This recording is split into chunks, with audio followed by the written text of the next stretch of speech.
For years, lots of people have been worried about this. All of that yellow represents about 300,000 acres of US farmland that is currently owned by buyers from China. And what's more concerning to many is the fact that lots of that yellow farmland owned by buyers from China is very close to US military installations, which can all be seen in red. Now, the Department of Agriculture says they've got a plan to deal with this. We are taking this purpose and our American farmland back. American agriculture is not just about feeding our families, but about protecting our nation and standing up to foreign adversaries who are buying our farmland, stealing our research, and creating dangerous vulnerabilities in the very systems that sustain us. Before I get into what this new plan is and why it's probably not going to be as easy as it sounds to tackle, I want to be very clear. While 300,000 acres owned by buyers from China sounds like a lot of land, in reality, that number amounts to about 0.2% of the total U.S. farmland, and that's according to the Ag Department's own data. So the fact is, 300,000 acres is a fraction of 1% of all U.S. farmland. Pretty small. But that doesn't mean there aren't also valid concerns, which I'm going to get into in this video in a second. But first, I want to thank my paid Facts HQ subscribers for voting for this story as the bonus this week. If you want to vote on next week's bonus story and get access to some other special perks, make sure you follow these steps and become a paid subscriber. Okay, so let's get into this new plan. Just recently, the Secretary of Agriculture released this National Farm Security Action Plan. It has 7 points of action. All of them are pretty general, but the number one point of action is to secure and protect American farmland. And right off the bat, here's where things are not as easy as they seem. It's not like the US government can tomorrow just go in and take this farmland away from people who have legitimately bought it, even if they are Chinese owners of that land marked in yellow on the map.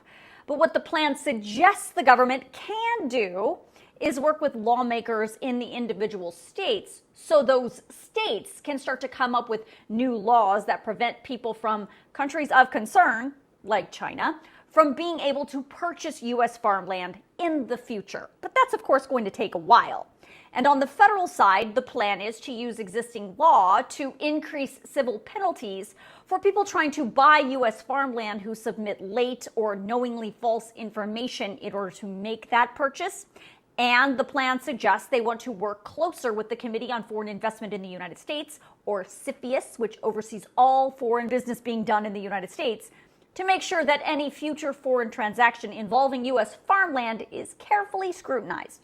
Now, the Secretary of Defense was also at this event, and while there is no specific action item on this list, Secretary Hegseth said the Defense Department is definitely keeping an eye on all of this to make sure there is no covert surveillance being done to watch our U.S. troop movements or flight exercises from this Chinese-owned U.S. farmland.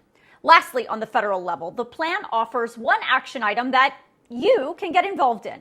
The USDA has now set up this online portal for farmers, ranchers, and others in the community to report to the U.S. government if you believe that some foreign buyer from an adversarial country has purchased farmland near you and you believe that they may have skirted federal law to make that purchase happen or skirted federal law to operate on that land. The other thing the federal government is looking at is perhaps some kind of executive order from President Trump to somehow claw back the land that was purchased by these people from these adversarial countries. But we have not seen that executive order yet, and we have no idea how legally that would work. The other big action item on this National Farm Security Action Plan is the plan to protect the food supply chain. It is a national security issue when a country cannot provide for itself, and we will never let any other country control our food supply. Now, before you freak out about Chinese control over our U.S. food supply chain, remember, as I already reported, Chinese buyers own 0.2% of American farmland. And while that is an extremely small number of acreage, it's also important for you to know that one of the biggest pork processing companies in the United States, Smithfield Foods, is owned by a Chinese company. So the action plan says one of the goals is to refocus domestic investment into key manufacturing sectors and identify new partners who are not from adversarial countries to partner with if the United States cannot domestically produce certain food items.